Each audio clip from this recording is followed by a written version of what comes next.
I consider myself a rather big fan of silent movies. My father had a couple of reels of old grimy and yet still elegant productions like Phantom of the Opera or Greed and The Cat and the Canary. Every couple of months or so, me and the rest of my family will all sit down and watch one of them with our old projector as a nice relaxed movie night. They were always very fun, and many of my core memories center around those nights. The scream of terror I had when the phantom's true face was shown, the happiness when the menacing cat was first arrested, the initial confusion of attempting to follow many of these plotlines, and the misplaced joy and anger as I followed the story my juvenile mind created as I watched. Now that I have grown up, I have taken other interests and hobbies, but my love for classical silent era film has never gone away. I have made friends who collect film reels just like my father. I have touched, held, and seen incredibly rare movies that, if listed online, would go easily for hundreds, if not thousands of dollars. I preface this story with all this background because it is important to how I have come across something so bizarre. A few months back, one of my friends gave me a contact of his in Europe, in Serbia to be specific, and told me that he had a film he said I would be fascinated by, which also happened to be something he would be glad to sell for just around $200 of Serbian dinars. Interested, I asked and received his contact information, and later that day I sent him an email introducing myself and inquiring the movie, asking basic facts about when it was made or if any other copies of it have surfaced. His response confirmed the film was as prophesied by my acquaintance. In slightly broken yet understandable English, he claimed the movie was filmed all the way back in 1907 and was of Romanian origin, also noting that he had not seen the film listed anywhere else, which indicated it had not only been lost, but was so obscure absolutely nobody even knew of its existence, besides me, him, and his family, along with anyone else he had happened to tell about it. He then went on to explain how he came into possession of the reel, and gave me a general rundown of the plot. According to him, his grandfather had bought it off a wandering salesman near the Serbian-Romanian border. He never spoke much of it, but the seller recalled his father telling him to watch out for the roaming fences, citing that he himself had seen a man with a tongue babbling about some movie trying to sell it. It had been kept in the family ever since, although he couldn't say whether or not it was ever watched, and he certainly knew he never did, because he would either not want to sell it, or there wouldn't even be a film to sell. He remembered his father telling him about how it was about some man meeting a demon, but the details were fuzzy in his head and he couldn't remember entirely. The name of the movie, Omagiu Diavolulu, or Homage for the Devil in Romanian, certainly supported this. With my interest piqued, I wired him the payment. He sent one more email thanking me profusely. In retrospect, I should have seen the warning signs starting here. It was 3 entire pages of the phrase, thank you so much, repeated over and over and over again. And then, a few weeks later, a package arrived in the mail. Opening it up, there was a dusty, oxidized movie reel with film wrapped around the center. I took out my old projector and screen and carefully inserted the reel.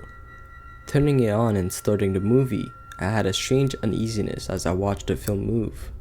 It started with a black screen for a couple of minutes, before coming to an establishing shot of a small town.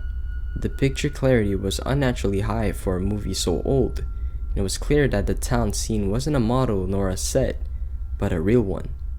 People moved in and out of shops and restaurants and talked to each other on the pathways, and horses were seen carrying cargo on the cobblestone roads.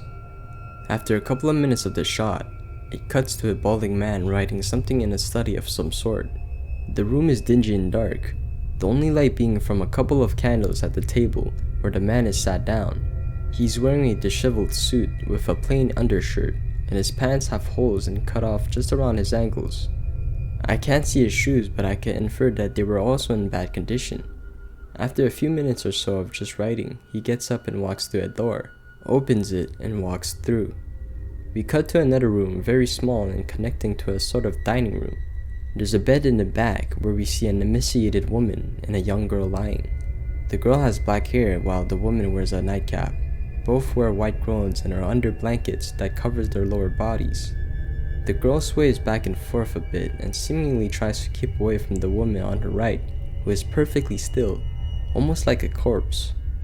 When the camera cuts again, it answers why. It is a close-up of the woman, who stares directly ahead with large, unnaturally wide open eyes. Her pupils looks that of a goat's, a long, thick horizontal line going across the eye west to east. Notably, there's a dent in her forehead. Not a hole, a dent, as if her head was metal, and a hammer got smacked into it. It cuts again and the man is walking out of the house. He walks along the road, and the camera cutting to show his walk from all different sorts of angles. Across the street, from the second story of a building, right in front of him, etc. He walks inside of a building along the way, and it cuts again. The man is in an office now, pleading with what seems to be an executive of a company, an old, fat man in a suit and beard. The man starts off the conversation quite normally, but as it goes on, he increasingly gets more and more unhinged. He starts screaming, acting out exaggerated gestures, and appearing to shed real tears by the end of his tirade. The fat man just laughs in his face as a response, and in return, the man slaps him across the face and storms off in anger. It cuts again. After what appears to be some time later, the man stands before an altar in a similarly dark room as before, a jagged dagger in hand and a fig book in the other. He places the book on the altar and lifts his free hand above it, brandishing his dagger as if to slice his palm and rain the book in blood. The spine of the book has a cross on it, indicating it is a Bible. The man's demeanor is also quite off. His face cannot be seen, but his dagger hand is shaking. He turns it over in his hand constantly as if he is anxious and afraid. After a minute or so of deliberation, his free hand wraps around the blade. It cuts without showing the slash, and the man is seen with bandages on his hand. He is standing before a lake, appearing to wait for someone. It is very obviously night, the only lighting being the candles seemingly provided by the film crew and the half moon reflecting off the surface of the lake. After a couple of minutes, the movie abruptly cuts to black before cutting again to the lake scene, with one huge difference. A horrifying creature now stands before the man, almost looking like it hovers above the lake. The abomination carries a human figure, a terrifyingly skinny one, with long and spindly arms and legs. Despite the black and white nature of the movie, I can certainly deduce the creature is pale, glowing in the night almost fluorescently. There's a mane of dark feathers around its neck, going down its back and its face. Oh god, its face. It's an ugly, wrinkled, inhuman mess, punctuated by a large nose that almost appears like a pig snout, and huge bulging eyes with bloodshot vessels you can see from miles away. Around it, tendril-like limbs sprout and orbit the thing, loose flesh and fibers flowing in the apparent wind. There's no conception in my mind as how these most likely dirt-poor Romanians were able to construct such lifelike, complex organic prop or even costume in 1907. The most likely thing is that they didn't. It stares at the man for a second, and before it cuts away, I swear I could see it move towards him. The next shot is back in the bedroom with the woman and girl. This time, the man is standing before them in his own nightgown. His expression is lifeless, one of despair. It cuts back again for a few seconds, and the creature appears again, tendrils flowing and everything. It reaches a lanky arm out to the man, and his attention is grabbed. He then just stares at it for a second, before the film cuts to black again and goes back to the scene for a final time. The creature is gone. The man is still staring at where the creature was and abruptly starts walking out, ending the scene. The next scene is not for the faint of heart, so I will spare the gory details and give a brief summary. The man walks into the altar room with a small bundle thing. The camera starts to zoom in from afar on a particular part of the bundle. The man slowly turns it and reveals a screaming, bawling baby. The camera zooms out again. The man tries to shush it, to no avail. Finally, he takes the dagger out again, pointing the blade at the baby. The next scene is the man returning home, and the scene is disproportionately happy compared to the horrors of the last one. The woman, his apparent wife, greets him at the door with a hug and a kiss, while the girl, who appears to be his daughter, jumps into his arm. His wife's head notably doesn't have the dent anymore. The man himself has an odd air around him. His beaming smile and jubilant attitude are infected by this shame and dread, something that's not immediately noticeable but can be easily seen once you do. His eyes are shifty, and the hand he held the dagger is shaking just a little bit, enough to be noticeable. The scene fades into the next. The camera fades into the same bedroom the wife and daughter were in, except the man is laid there instead. All of the furnishing and such are taken out of the room, leaving just a plain white room with the bed.